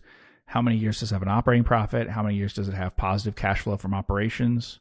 Even when things aren't net nets that people talk to me about, a major issue is very few years where they have positive cash flow from operations, whereas I like to have that number be positive almost every year. If you think about it, if you have a net and it almost always has positive cash flow from operations, it's very hard for it to go broke. Mm-hmm. What's it going to do? Spend too much on CapEx? Mm-hmm. Because it's already in a strong liquid position with low liabilities, and now it's generating cash flow from operations most of the time. So they're not perfect examples, but net nets or near net nets that we mentioned before were like, I think we mentioned like Herco, Stratic, which isn't really a net, but it's close and that kind of thing. And it has similar things to that, although, it has these joint ventures and stuff, so I wouldn't call it net. And then it's really a Jordanian company, not a U.S. company. It has a Hong Kong office too, but there's a company called Jerish, which is a textiles type thing. It makes clothes for big brands that you heard aren't they named brands? Yeah. Mm-hmm.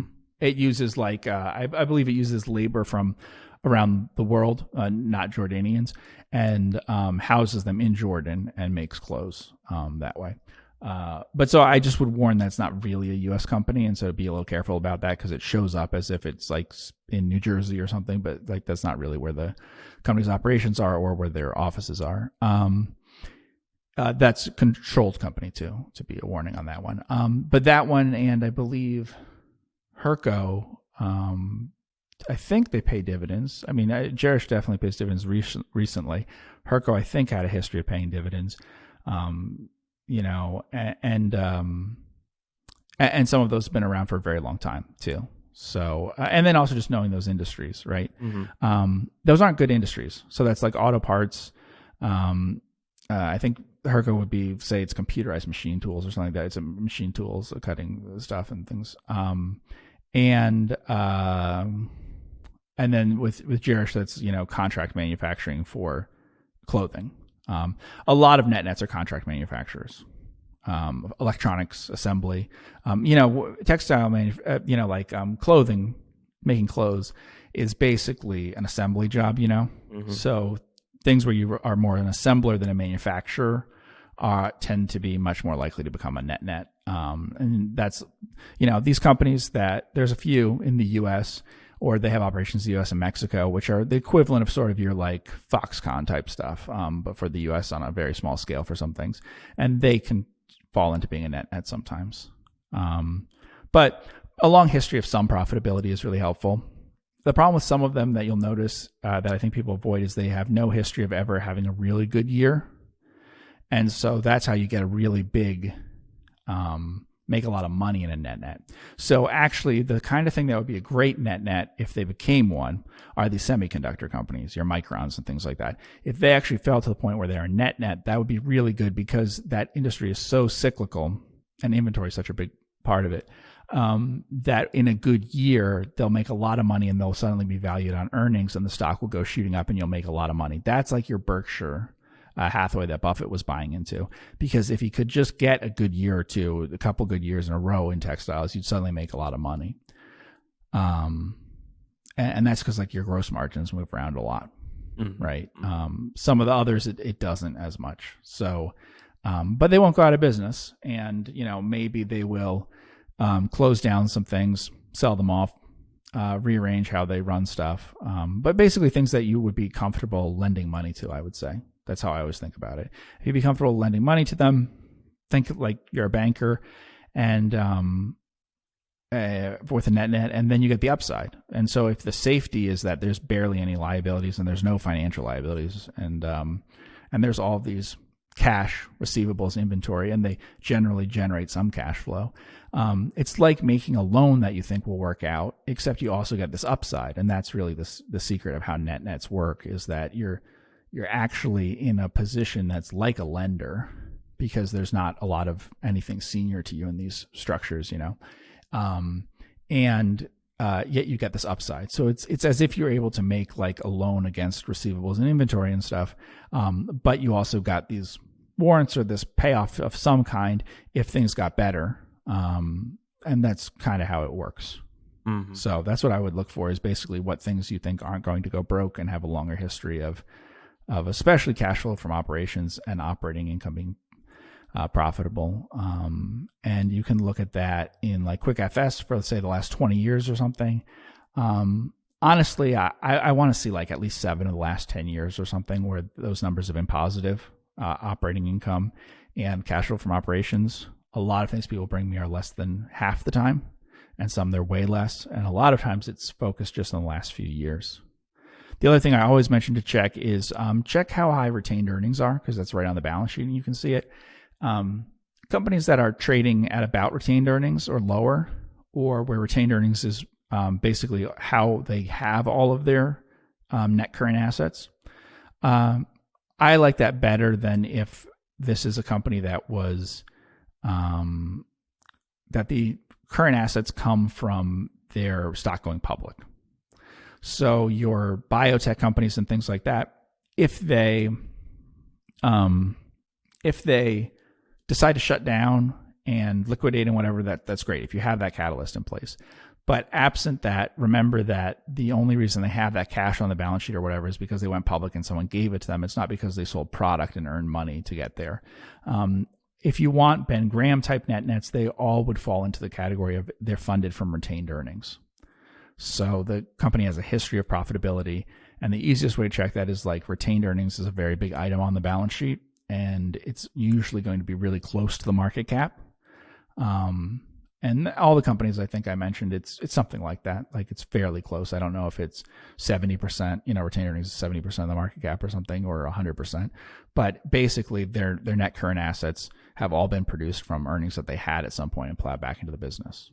But of course that means they're probably a bad business, like historically, or at least there's very bad expectations for the future.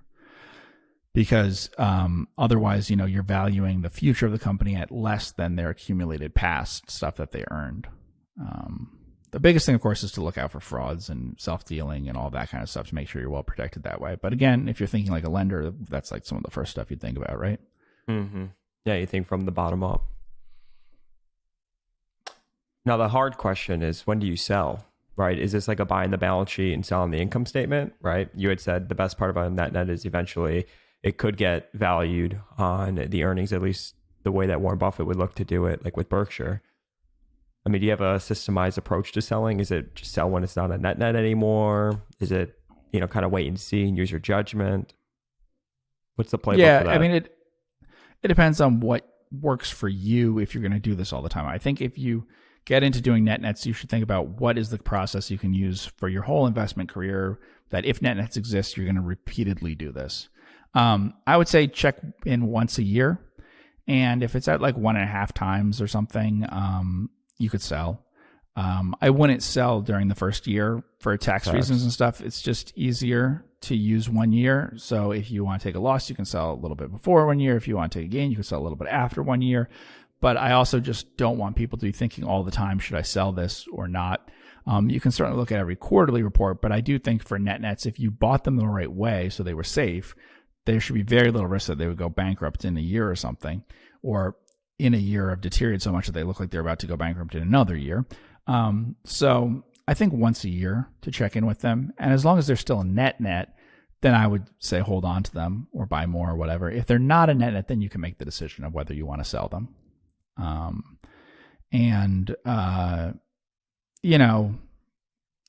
would say that you don't have to sell at some predetermined thing like 1.5 times or whatever, that for a good company, that's still incredibly cheap.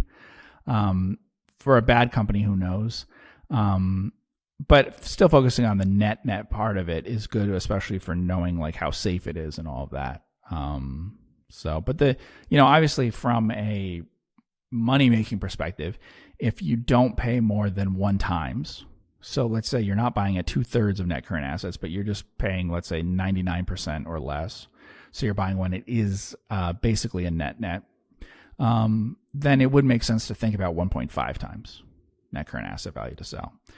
Just because in your mind, you can think about that clearly, that you go, okay, well, I could own this for a few years and sell it on average if I do this every time, and I could get a market beating return, right? Obviously in 1 year I make 50% or something, but even if it takes a few years, I could still do fine. So I think that's a fine way of looking at it, than having to make the decision any other way. Very occasionally you might come across something where you realize it's a better business than you thought. And, there've been cases where I've had that, but, generally that would be companies that have a lot of cash or something, not so much that it's a receivables inventory, and not that they're in a really bad industry. So those are really niche things. The ones that I gave examples of, those are basically bad industries for the most part. They're not terrible companies in good industries or something. They're just really tough industries. And so those companies probably you'd want to be careful about, because, the cycle will change or whatever. So at the point where you think things are looking really good, it's about to have a year or two that could be really bad. just like read those Berkshire. Actually read Capital Allocation, that book. After he bought Berkshire, it had a couple good years, but it had pretty bad years for most of the last 10 and all of that, and then didn't have some great years ahead of it. Most of the ones I mentioned that are close to being net nets now are actually better than Berkshire was when Buffett bought into it in terms of as a business. Their last 10 years results and stuff are better. Their capital allocation is not necessarily better. There's a few where the capital allocation is not bad, but Berkshire's capital allocation was great. And that's why he probably bought into it, is because it was closing things down, getting out of businesses, and then using that money to buy back stock. And the main problem with net nets is that they don't do that. So if they're doing good capital allocation, which is super rare, or someone's going after them to take them over or something, then you might want to consider, well, do I want to own this for longer and whatever? But that's sort of like good positive things are happening with it that are other than just the business, right? That it's like if they're liquidating stuff and buying back stock, then they could be really changing to be better than a net in the future. But if they look the same as when you bought them, I'd revisit once a year, and you might want to sell if it goes up 50% or something. Have you ever been involved in a net that was acquired in the open market by a different business? Yes. No, not really a different business. They were management buyouts, basically. Did they buy it at, I guess, bad price? Yeah, for yeah. a good price for them, bad price for shareholders. Yeah, but I mean, I've been in things that were up 100% and were a bad price. Mm-hmm. So, yeah, got it. Okay, so we have a snap judgment that was sent in. CCF, Chase Corporation, family business for 3 generations. Individuals and insiders own 13% of a $900 million market cap business, 30% return on tangible capital, 10-year average, approximately 38% median 10-year gross margin, and 16% free cash flow, price 10 to 12 times free cash flow. Pro forma for the recent acquisition, stock is flat/down over the last 5 years while revenue and free cash flow grew. Their annual reports have a lot of reference to passing costs and inflation to consumers.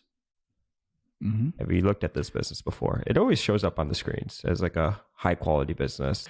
Price of sales 2.6 times, 10-year CAGR on revenue 8%.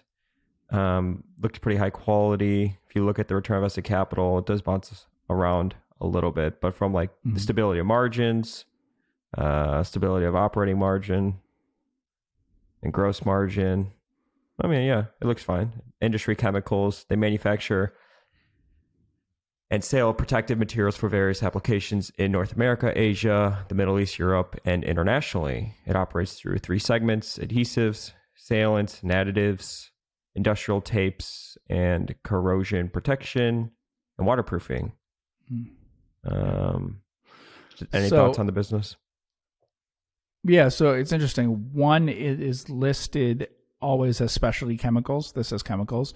But what you just mentioned is it's sealants, adhesives, and anti-corrosive stuff and things. So it's actually quite different than what you think of as specialty chemicals. It is cyclical because of the markets that it serves, I think. I think you can get information on that from like the annual report that people can look at. It is, to me, often not super cheap, considering the returns on capital and all that are good, but they're usually not leveraged up. We can look at the long-term chart on the company.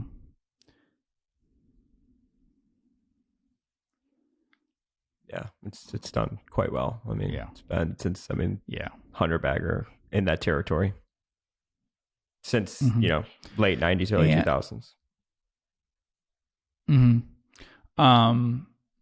But, I think much of the last 5 years or something, it hasn't grown all that much. And it's often been at like 20 times earnings or something along those lines, I would say. So this, for this market and stuff, that's fine. And it might be better than owning a bigger stock. So yeah, I don't have any problems with it. And it looks interesting. I mentioned, that I keep a list of a bunch of different companies. This is beyond a list of 20 stocks to look at, but it's probably not been near the top of that list, usually because of price, and to some extent because of trying to figure out exactly what they do and how well I can understand it.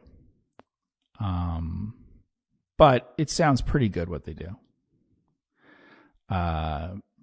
We can look at, I mean, they covered most of the numbers there. I believe it's mostly a volume issue from my memory of why there's cyclicality in it. Not that there's a huge difference in the gross margins, usually, but you have that information in front of you. Yeah, I just think that some years there's just kind of weaker volume in terms of demand for the industries that they serve. Their gross profit is pretty stable, usually their margins. Mm-hmm. It sounds like they went through a merger or they acquired somebody. Something like that. So maybe the business will look a lot different going forward. Because what did he say? He said pro forma from the recent acquisition.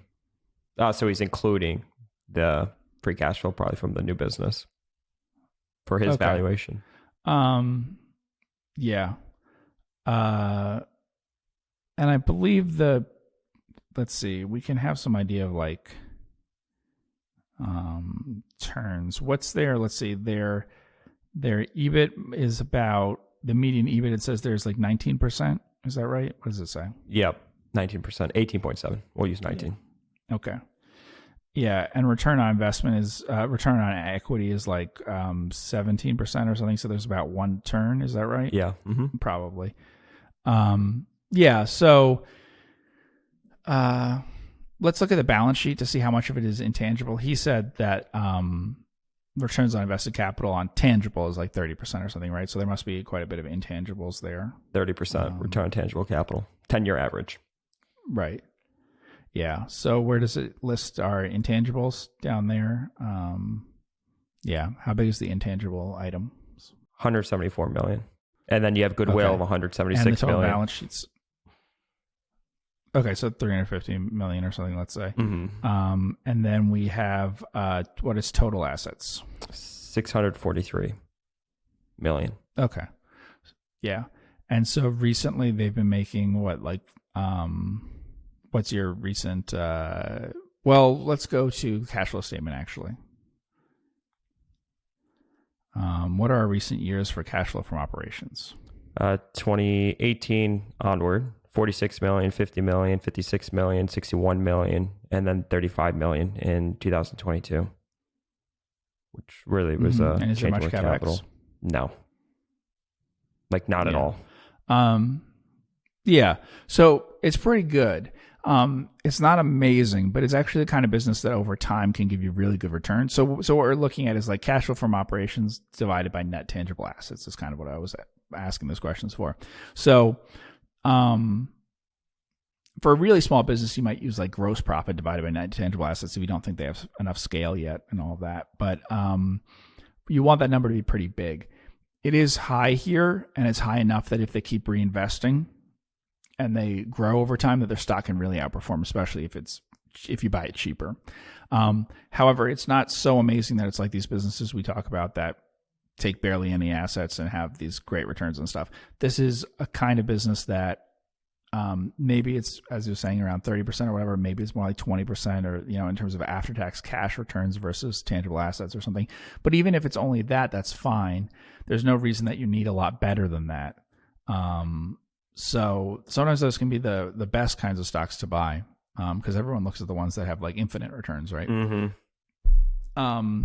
If we look at the overview, we can get an idea of how much it's grown recently. Last 10 years, right? It's grown like 8% a year. Yeah, revenue. Assets have grown 11%, free cash flow 12%, EPS 16%. Mm-hmm. And then how much has it acquired in the past? Do you know? So do you see anything about that on the balance sheet? Yeah. On the cash flow statement? I mean, 2015, it's part of, I would say it's part of their business model, right? 2015, 33 million. 2017, 26 million, 2018, 71 million, 2021, 31 million, and then I'm guessing last year, 249 million. Mm-hmm. And then can we just look at the income statement or whatever so I can have a yearly list of the shares outstanding? You can switch to thousands or whatever. Yeah. It's gone from 8.8 million in 2013 to 9.3 million in 2022. So not crazy. I've seen worse. Yeah. So the only question that I would have there is the growth coming from acquisitions, right? Because we saw that with the assets going up, because that's not doing just tangible assets, he's using other ones. So is it possible that the returns on the acquisitions aren't that amazing? So that would be the thing that I would worry about. Obviously, if it was growing all organically and it had the kinds of returns versus net tangible assets that we just talked about, it would be great. But we know that it's acquiring because it's had shares go up a little over time. It's had spent cash on acquisitions, mentioned acquisition. And we saw there that like assets went up more than revenue. And so if they're buying all of that, a lot of that growth, then it's a question of what the returns on that are. And usually the returns on that are going to be a lot lower than 20 to 30% returns on your tangible investment. Because it's just hard to do deals that make you, yeah. And is this because you're betting on predictability, right, into the future? And it's hard to, predict if they're going to be able to successfully continue to acquire companies. Is that why? I mean, that's why you had said if this was all from organic, that would be great. But I mean, how would you zero in on trying to judge their past acquisitions and try to get comfortable with, any potential future acquisitions they would make? Yeah. I mean, you'd have to talk to management, read the annual report, things like that. There's not a lot more you could do. The issue for bringing that up is also price, honestly, because, if growth was as low as 8% over 10 years and a lot of it was acquired, then we're getting into kind of a potentially, not that you're going to like lose a lot of money, but potentially dangerous area in terms of, are we overpaying? Right. Because we're paying premiums to book, we're paying premiums to maybe compared to the market, not all that much of a premium for earnings, but these aren't value type prices. Even if we go by things like EV to EBITDA and whatever, these are very normal prices that investors pay, and so we need better returns on our capital than most companies get. And the tangible part of it, the existing business has it. The question is whether these acquisitions are going to get you better returns. So I don't see a lot of risks, except that if we're getting this a lot from acquisitions and we're paying 20 times earnings or whatever, then we're pushing where we might get mediocre results, market type results from this over time. The company's still pretty small. What's the market cap on it? 934 million. Mm-hmm. I mean, I don't think that you're going to see it. I'm sure we could look at like the 20-year numbers or whatever, but we're probably not going to see it look like it did in that chart of being like 100-bagger going into the future, if so much of it's going to have to come from acquisitions and we have a starting price like this. But let's see whether the price was ever better. Sure. We could pull up. Do you want to see the ratios page for the market cap, or what do you want to see? Sure. We can start with the price. What kind of prices did it trade at in the early 2000s? So we got back to 2003, $50 million market cap. And, they went 62 million, 55 million, 65 million, 143 million, and scaled all the way up to where they're at today. But in 2003, they were a $50 million company. And the valuation metrics like price to earnings, price to book, price to sales, what kind of things do we see there? Very favorable. So we get, 9.5 times, 13 times, 11.6, 10.6, 14, 11.7. We're definitely at the higher end of its long-term past. Is that more justified because it's bigger? I don't know, right? I don't know. Maybe companies that are microcaps could be a little bit more off the beaten path. Do you receive a higher multiple if the market thinks you are going to acquire things? But I would say I think you have a higher multiple just because you're bigger. Mm-hmm. I mean, $50 million companies have low multiples. $1 billion companies have higher multiples. Sure. Usually you see this if the company even looks the same. I mean, we could look at like the return on invested capital, the margins and things. Have we seen a lot of change since the early 2000s to now? Not too much. I mean, I guess it's gone up maybe a little bit, but not even. I mean, in 2003, I'll just read across for return on tangible capital employed. 21.9%, 21.8%, 18.5%, 21.6%, 35.9%, 37.8%, 14.8%, 25.8%, 21.2%, 17.9%, 22%, 25.9%, 29.7%, 32.6%, 41.6%, 42%, 32.9%, 25.9%, 28.9%. So maybe within the past 4 or 5 years, it's jumped up, but 2022, maybe COVID year, 18.8. Kind of, I don't know. I mean, it was in the 20s in 2003, right? Mm-hmm. And then can we look at just growth in terms of revenue or something like that? Yeah, so like a revenue growth year-over-year number? Mm-hmm. Yeah, I mean, it's been pretty... so there's only a few years where it has declined, right? Mm-hmm. On a year-over-year basis. And actually, recently is the only time we had multiple back-to-back years of declines, right? Only time on this data set, yeah. Has it been slowing down, speeding up, staying the same, do you think, over the full 20-year period? Kind of looks the same. Like they have some blowout years for sure, but then they'll have a year where it's, 0% growth or 3.7% or, 12.5%. And it kind of looks a lot like 2003, early 2000s, just kind of some big blowout years and then some great years and some okay years. So, I mean, it looks like a better business than something like J&J Snack Foods when I looked at it and owned it like, 20 years ago or so. But it reminds me of that in some ways of what we're talking about, in that you had a very low market cap. It, over 20 years, went to be a much more premium priced business, but actually and it acquired things along the way, just as this company is. But for the most part, you didn't see radically different margins, returns on capital, even the speed of growth or anything like that. It just got re-rated over a long period of time. And that re-rating, if you think about it, if a company grows sales 3 to 5 times or something over a long period of time, and then also gets revalued up 3 times, let's say, in terms of like multiples, that combination makes it go from being a nano cap stock really to being $1 billion stock, right? And then from that point on, it gets treated much more like a serious business. Investors take it seriously and price it versus everything else. They price $1 billion business often not that different than a $10 billion business, but often a lot different than a $100 million business. Yeah, I mean, even looking at the payout ratio of the dividend, I mean, I just highlighted the whole data set from 2003 to the present, and the average it spits out 22.6. And if you look in the earlier years, I mean, it was kind of around there. Looks very interesting to me. A major part of your long-term returns, though, even pretty long-term returns in stocks, does come from your multiple expansion or contraction. And so you're now dealing with something which is priced much more like the market, whereas in very early years from a long time ago, it was priced lower. And so just keep that in mind. Because if the business doesn't really improve, the numbers that we're seeing in terms of like revenue growth and everything aren't amazing. But even at a price of 25 times earnings or something, let's say like 25 times free cash flow, or that it wouldn't be the end of the world.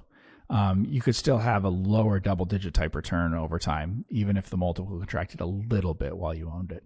Now, what was said in that email, though, was that they have a recent acquisition, and that taking that into account, it's cheaper than it appears. So, and is that captured on the balance sheet stuff that we saw? Because they paid cash for that, or there was a large cash item shown in the cash flow statement? Yeah, I believe it was reflected in the balance sheet already. Because I did see it on the cash flow statement that they acquired something, $248 million. So we can see they took on long-term debt to fund it. Is that right? Yep. Or is that something else that we're seeing there? Okay. No, that's correct. Okay. And how much long-term debt is it? $180 million. Okay.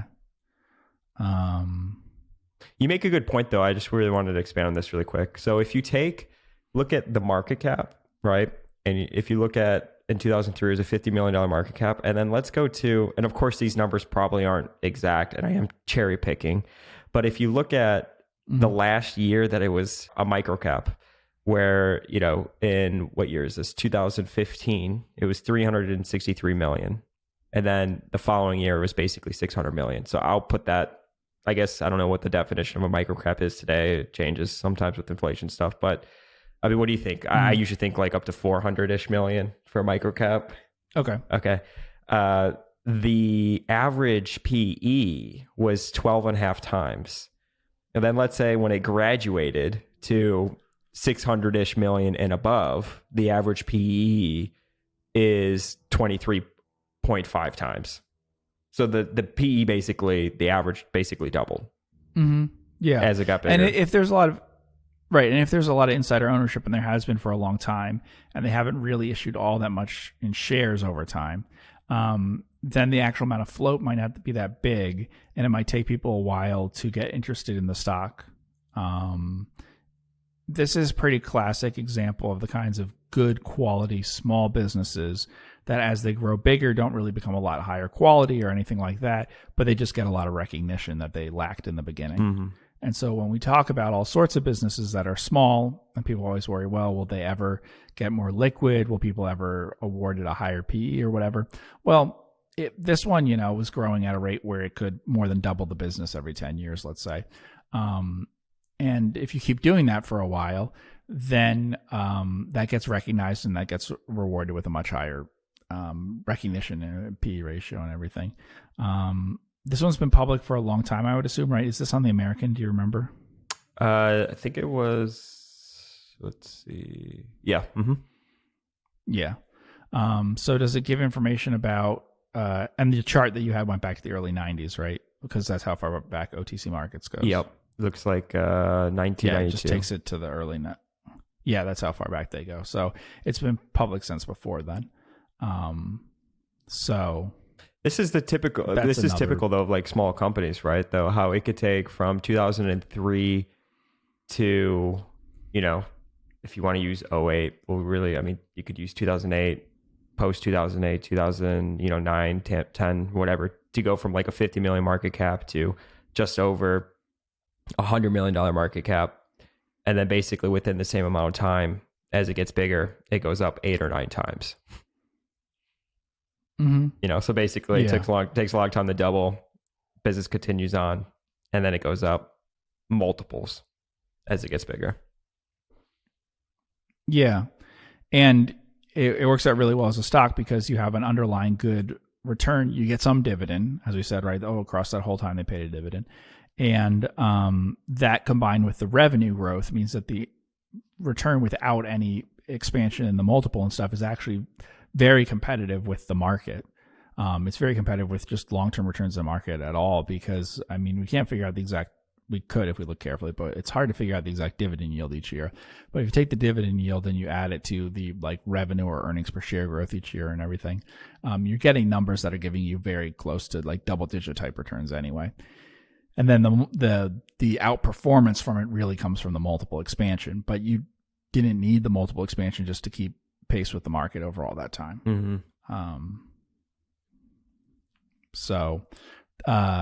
It's classic of those kinds of nano caps that are actually high quality businesses and have some growth possibilities. You need some growth that they keep reinvesting, and they pay some dividend. So that takes care of some of that. And then they're not really interested in borrowing a ton of money or issuing a lot of stock or something like that. So that kind of limits how fast they can grow. But what I asked about if it was on the American and how long they've been public and everything is a lot of the stocks that we found over time have been looking like this. And before more recent years, there's just a lot more companies that were like this. This is the kind of thing that often disappeared when we talked about Sarbanes-Oxley and all of that. Because it's a company that continued to grow over a long period of time, grew at a strong rate, but not relying on a lot of outside capital for stuff. And, wasn't backed by venture capital things and all of that. It was internally funded from a small scale to just growing over time. And this is a lot of the stuff that's kind of missing from the market, that there hasn't been enough of these things going public in the last 20 years or so. So when a business like this is going to acquire a different business, and it's trading from his email at 12 to 13 times earnings on like a pro forma basis, would you think about it how you would value a spinoff and be like, okay, this is actually cheap and interesting today, like on a pro forma basis? Or do you think when a business acquires another one, you're more inclined to kind of wait and see what happens with like, the business? I would be interested. I mean, especially if they did it with debt. Mm-hmm. Right? Yeah, they're treating their shares like gold, right? Mm-hmm. Yeah. So I'd be interested. But I'm probably not going to get a lot of information except what management tells me, because this is a very specialized sort of industry where I don't have a lot of insight into it. But you have some past history of them buying things, I guess. But this is quite a large acquisition relative to the size of what the company was before. So, I mean, we could, yeah. Let's see. They closed on the acquisition of Nucera Solutions. Yeah, I mean, they've been around for 8 to 5 years, Geoff. It's in an industry that you like, right? Chemicals could be good. Yeah, no. Yeah. Yeah, and I wouldn't even, I mean, I think this is less correctly classified as chemicals. I just don't know if there's another thing to classify it as. Like when you said it, I always think of it as, adhesive sealants, things like that, which is, not exactly the same thing that I normally think of even with specialty chemicals. But specialty chemicals is there's several companies that have been very successful for decades as stocks that are in specialty chemicals that are small companies. Yeah, you have the investor presentation. Yeah, there's, let's see.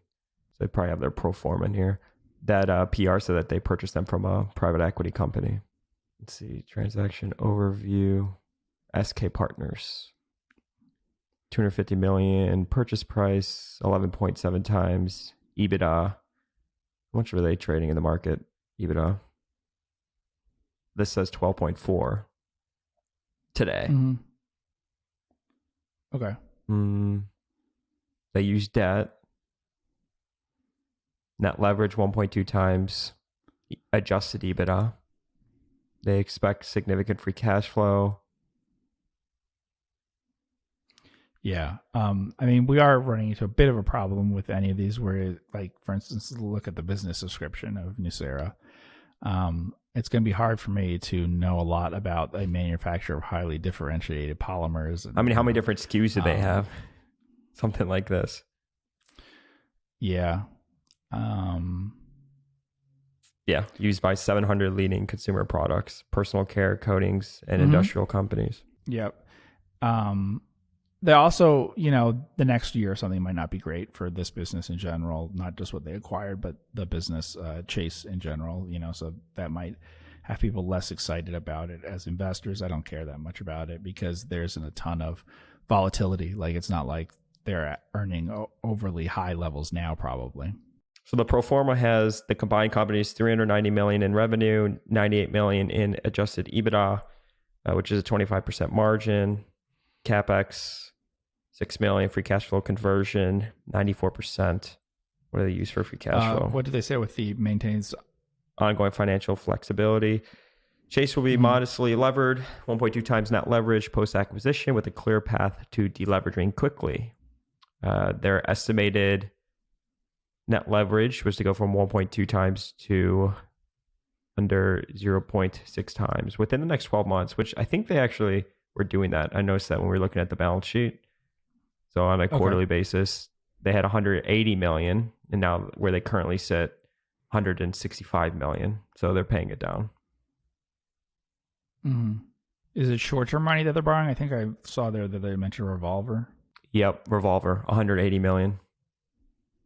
And then they balance sheet cash, 70 million. Mm-hmm. But then maybe they change that to long-term debt because we're seeing long-term debt because we have a balance sheet that's more recent than this presentation, maybe? That is correct, assuming that QuickFS is pulling it correctly. That we don't know. Yeah. But I mean, that would make sense that maybe they do the acquisition by borrowing money that's available to them now and making the purchase, and then they try to find a long-term solution for borrowing, but maybe not. They don't mention that here. Let's see. What it says financing. Can you see that if you go up one slide? Yeah, financing to be funded with availability under existing revolving credit facility and cash on the balance sheet. Yeah. Okay. Yeah, I mean, obviously, I would rather, a longer term loan or something like that. Normally, when you're acquiring a business, especially of this size relative to yourself, but so on a pro forma, that's any sort of financial risk. Yeah. On a pro forma basis, about 100 million in EBITDA is what they think. Okay, and what's the company's EV now? About $1 billion? What is it? Yeah, $1 billion. Mm-hmm. Mm-hmm. So 10, 11 times. Yeah. Yeah. I mean, it's all good, but it's good, but most companies throughout most of history that are even, much bigger companies than this, 10 to 11 times EBITDA is not unusual, right? We've got, short-term rates of 4% or whatever, which means a fairly normal interest rate environment compared to what it's been historically. So it just doesn't strike me as a super cheap stock. Mm-hmm. What did I say they paid for it? Like 11 times EBITDA for the business? Okay. They have it right under the, let's see. The overview, right? Mm-hmm. They said it there or not? Yeah, adjusted EBITDA last 12 months, 21 million for the company. Okay. Yeah, 11.7 times is what they paid. $250 million purchase price. So, yeah, which is fine, but obviously that gets to the issue of like what your returns on capital will be in the future. If you keep buying things like this, obviously they're paying a big premium over book to buy something like this, just as their own stock would be. Another question is like, is this very similar to if they bought back their own stock, mm-hmm. right? I mean, I have no problem with companies buying other companies if they get results that are similar to buying back their own stock. But when we look at this, do we say, well, this would be pretty similar to if they just bought back a lot of their own stock? But I also prefer a little bit of leverage to having none as a shareholder if it's going to be like 2 times or something like that. For a predictable business generating a lot of cash flow, I certainly don't mind 2-3 times EBITDA of debt to do acquisitions like this. And, and of course they're doing this to go, let's say, to 2 times that's EBITDA or whatever of the combined company, and then quickly to pay it down. So even on average, we're talking about much lower than that. So it is better for the common stock to have some leverage constantly being applied to it. Yeah. I mean, it looks good. Mm-hmm. The company's always looked good to me. Mm-hmm. But I don't know if the acquisition is all that cheap, and I don't know if the stock itself is all that cheap. I'm not saying it's expensive. I'm just saying that, 12 times EBITDA or something is not really a value stock exactly. I mean, I'd say lots of people listening to this probably haven't heard of this company before, right? That's probably true. Yeah. Yeah. Yeah. Yeah, like I said, I mean, it's on my board. So I said that I have a board with probably 20 stocks or something. It's on the board, and it's not at the lowest end of it. So, well, very good. Very good. Well, I want to thank everybody so much for tuning in with Geoff and I on the Focus Compounding Podcast. Make sure you send your questions or individual stocks you want us to look over to focuscompounding@gmail.com. Make sure you hit the subscribe button wherever you are listening or watching us. And of course, if you're interested in learning more about our money management services, you can reach out to me at andrew@focuscompounding.com. I thank everybody so much for tuning in with the both of us, and we will see you in the next podcast. Take care.